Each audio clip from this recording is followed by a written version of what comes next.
Hello guys, Assalamualaikum. Kembali bersama saya, Saufi, host anda dalam review mingguan IT Metro. Mesti korang ternanti-nanti tarikh esok, iaitu 23 September 2022. Sebab apa hari esok? Sebab esok adalah hari pelancaran ataupun official market untuk iPhone 14. Mungkin ada dalam kalangan korang yang ternanti-nanti ataupun masih terfikir-fikir untuk upgrade sama ada iPhone 14 ataupun pergi kepada versi Pro. Mungkin pada masa sama juga korang ada halangan atau constraint dalam sudut bajet. Okey, pada review kali ini saya akan bawa pandang pertama untuk iPhone 14 dan juga iPhone 14 Pro Max seperti yang berada di tangan saya. Ini adalah iPhone 14 Pro Max. Seperti yang korang lihat, rekaan luar dia ada pill shape screen di sini.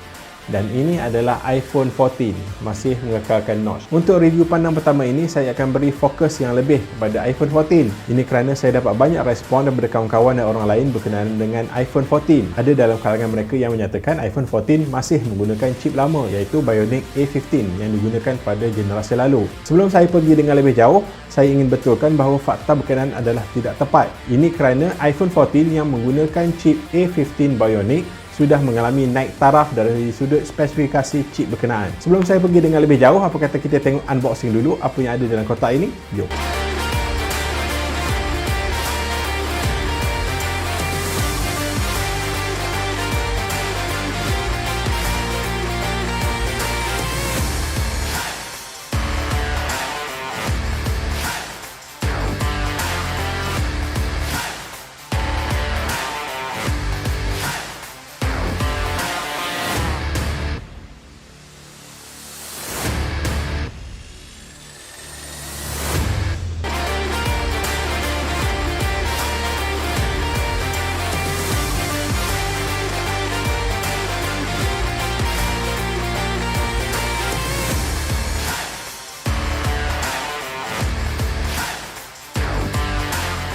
Untuk iPhone 14 Pro Max, saya memilih variasi hero color mereka iaitu Deep Purple bersama variasi storan 1TB memandangkan saya banyak mengambil video dan footage pada resolusi ProRes, jadi memerlukan storan yang lebih besar. Seperti tahun-tahun sebelum ini, kotak iPhone hanya didatangkan dengan kabel Lightning. Bagi iPhone 14 pula, saya memilih warna Starlight dengan storan 512GB. Saya memilih Starlight ini kerana ia warna yang tidak biasa dengan iPhone, jadi saya kira warna ini lebih ikonik untuk variasi iPhone 14 pada kali ini.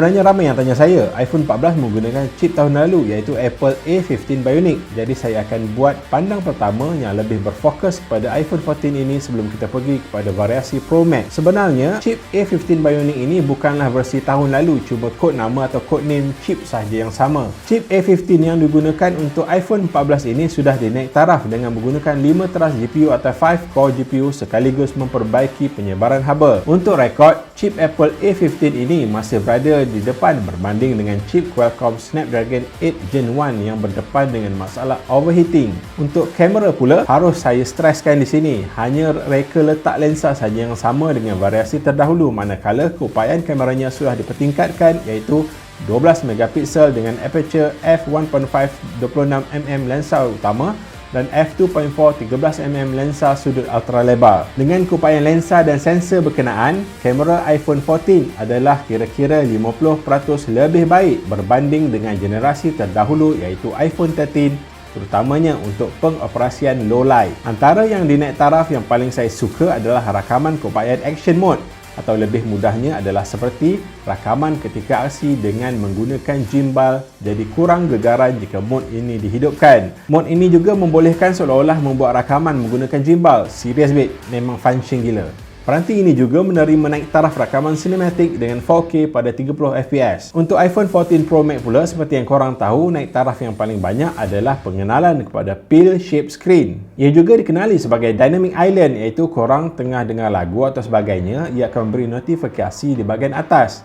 Untuk Apple Music, jika kita minimize application, album cover music berkenaan akan floating pada Dynamic Island berkenaan, dan pada masa sama jika kita open timer dan minimize, ia turut akan terpapar pada Dynamic Island. Untuk iPhone 14 Pro Max, ia masih mengekalkan tetapan 3 lensa di bahagian belakang.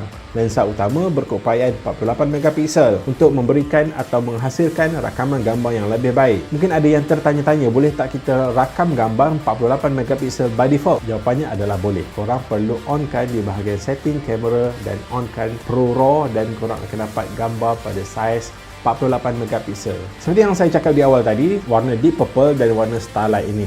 Kalau warna deep purple ini, perkara pertama yang paling saya suka adalah tona warna purple yang tak terlalu striking dan tak juga terlalu dull. Untuk itu saja IT Metro pada minggu ini. Ingat IT Metro, apa saja asalkan gadget, jumpa lagi.